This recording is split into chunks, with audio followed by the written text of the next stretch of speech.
नमो भगवते वासुदेवाय। कार्तिक महात्म्य 13वां अध्याय। कार्तिक कथा को सुनो, सभी सहज मन लाए। 13वां अध्याय लिखूं, श्री प्रभु शरण में आए। दोनों ओर से गदाओं, बाणों और शूल आदि का भीषण प्रहार हुआ। दैत्यों के तीक्ष्ण प्रहारों से व्याकुल देवता इधर उधर भागने लगे। तब देवताओं को इस प्रकार भयभीत हुआ देख गरुड़ पर चढ़े भगवान युद्ध में आगे बढ़े और उन्होंने अपना सारंग नामक धनुष उठाकर बड़े जोर का टंकार किया। त्रिलोकी शब्दित हो गए।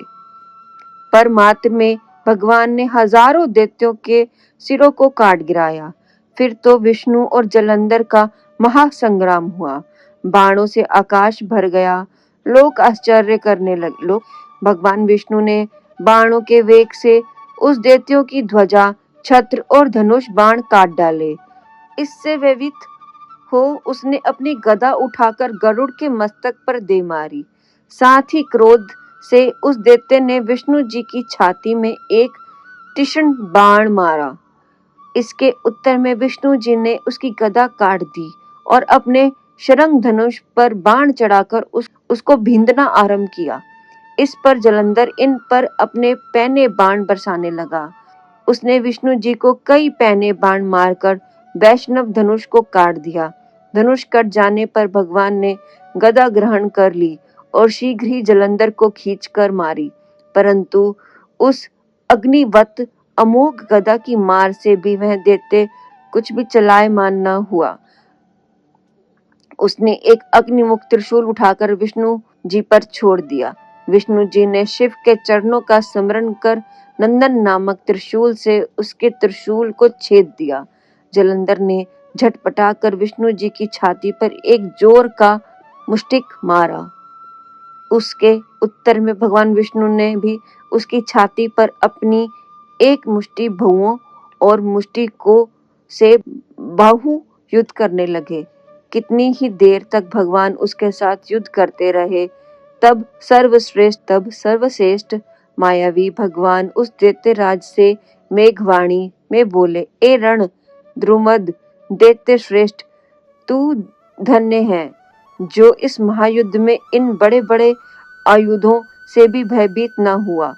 तेरे इस युद्ध से मैं प्रसन्न हूँ। तू जो चाहे वर मांग। मायावी विष्णु की ऐसी वाणी सुनकर जलंधर ने कहा, हे भावुक, यदि आप मुझ पर प्रसन्न हैं तो वर दीजिए कि आप मेरी बहन तथा अपने सारे कुटुंबियों सहित मेरे घर पर निवास करें। नारद जी बोले। उसके ऐसे वचन सुनकर विष्णु जी को खेद तो हुआ, किंतु उसी क्षण दिवेश ने तथास्तु कह दिया। अब विष्णु जी सब देवताओं के साथ जलंधरपुर में जाकर निवास करने लगे। जलंधर अपनी बहन लक्ष्मी और देवताओं सहित विष्णु को वहां पाकर बड़ा प्रसन्न हुआ। फिर तो देवताओं के पास जो भी रत्न आदि थे, सबको ले जलंधर पृथ्वी पर आ गया। निशुंभ को पाताल में स्थापित कर दिया और देव, दानव, यक्ष, गंधर्व, सिद्ध, सर्प, राक्षस, मनुष्य आदि सबको अपना वंशवती बना त्रिभुवन पर शासन करने लगा। उसने धर्म अनुसार सुपुत्रों के समान प्रजा का पालन किया। उसके धर्म राज्य में सभी सुखी थे। इसी के साथ 13वां अध्याय समाप्त हुआ। इसी के साथ सब बोलिए, श्री कृष्ण गोविंद हरे मुरारी, हे नाथ नारायण वासुदेव।